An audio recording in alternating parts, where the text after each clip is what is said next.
नशा। नशा करने से क्या होता है? नशा करना ही है तो आखिर हमें किसका नशा करना चाहिए? भगवान बुद्ध के जीवन से जुड़ी एक प्रेरणादायक कथा है जो यह समझाती है कि शराब पीना और नशा करना कितनी बुरी बात क्यों है।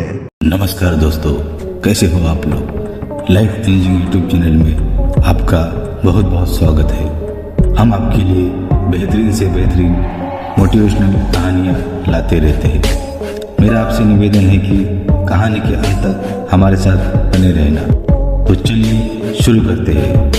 दोस्तों, आज के नए ज़माने में लोग इतनी बिजी हो गए हैं और अपने काम में इतने व्यस्त हो गए हैं कि लोगों को क्या सही और क्या गलत इसकी समझ ही नहीं है। और इसी वजह से दुनिया में लोग कैंसर और हार्ट अटैक से मर रहे हैं। इसका सबसे बड़ा कारण है नशा, और सिर्फ नशा।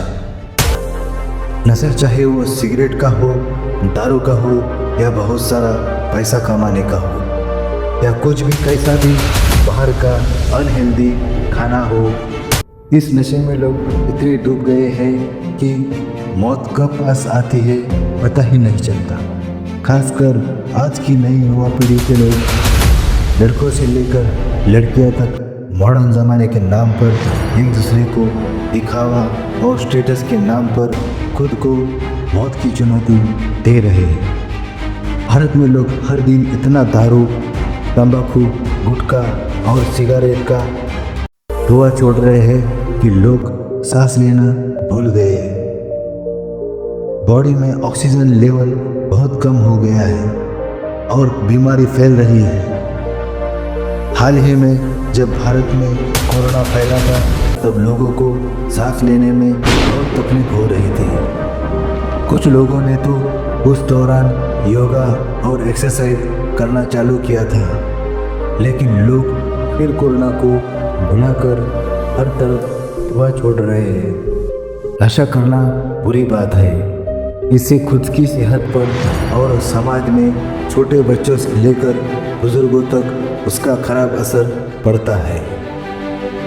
यह जानते हुए भी लोग खुलकर पब्लिक में सरेआम नशा करते हैं।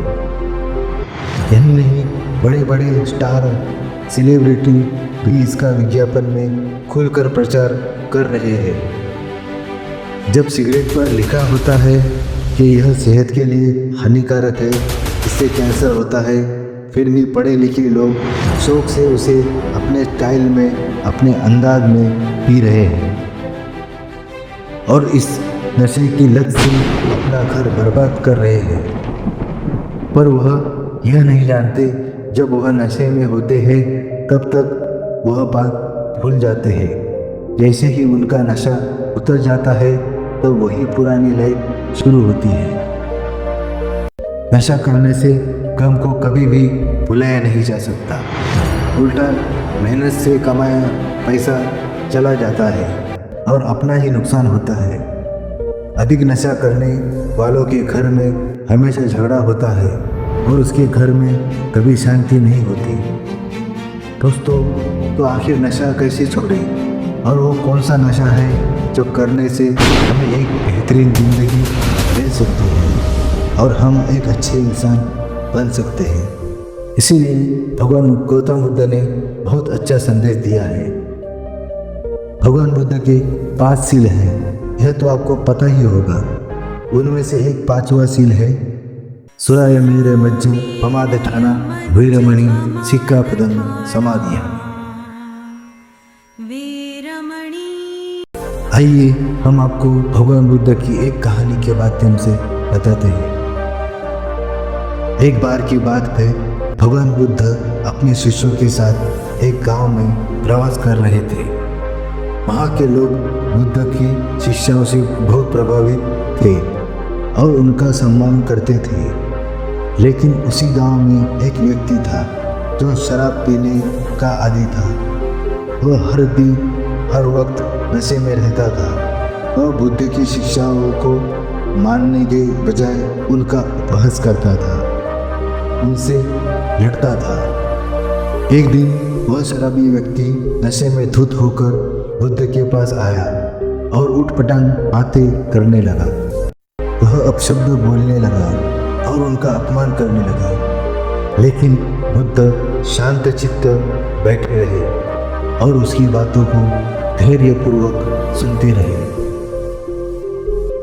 जब वह व्यक्ति थक कर गिर पड़ा तो बुद्ध ने अपने शिष्यों से कहा, देखो, शराब मनुष्य की बुद्धि नष्ट कर देती है। यह व्यक्ति भी एक अच्छा इंसान हो सकता था, लेकिन शराब ने इसकी सोचने समझने की शक्ति छीन ली है। जब कोई व्यक्ति शराब पीता है तो वह अपने विवेक को खो देता है और अच्छे बुरे में भेद नहीं कर पाता। इसलिए हमें हमेशा अपने मन और शरीर को शुद्ध रखना चाहिए। अगले दिन जब वह व्यक्ति होश में आया तो उसे अपनी गलती का एहसास हुआ। उसे लोगों से पता चला कि उसने बुद्ध का अपमान किया था, लेकिन बुद्ध ने फिर भी उसे कुछ नहीं कहा। वह व्यक्ति बुद्ध के चरणों में गिर पड़ा और बोला, मुझे क्षमा करें प्रभु, मैं अज्ञानता में गलत राह पर चला गया था। अब से मैं शराब को हमेशा के लिए त्याग दूंगा और आपके बताए हुए मार्ग पर चलूंगा। बुद्ध मुस्कराए और बोले, सच्ची क्षमा तब है जब तुम अपने अंदर सुधार लाओगे। शराब सिर्फ शरीर को नहीं बल्कि आत्मा को भी कमजोर बना देती है। सच्चे आनंद का अनुभव तभी होगा जब तुम संयम और सदाचार का पालन करोगे। उस दिन के बाद वह व्यक्ति शराब छोड़कर एक ध्यान लगाने लगा, किताबें पढ़ने लगा, क्योंकि ध्यान से ही ज्ञान प्राप्त होता है, और वह आदमी भगवान बुद्ध का अनुयायी बन गया। यह कहानी हमें सिखाती है कि शराब न केवल हमारे स्वास्थ्य को नुकसान पहुंचाती है, बल्कि हमारे चरित्र और आत्मसम्मान को भी खत्म कर देती है। संयम, सदाचार और विवेक से ही जीवन को सुंदर बनाया जा सकता है। यह कहानी आपको कैसी लगी हमें कमेंट करके बताइए। अपने परिवार और दोस्तों को शेयर कीजिए। हमारे चैनल को लाइक और सब्सक्राइब कीजिए ताकि हम आपके लिए नई नई बेहतरीन मोटिवेशन कहानियाँ ला सके। धन्यवाद। जय हिंद।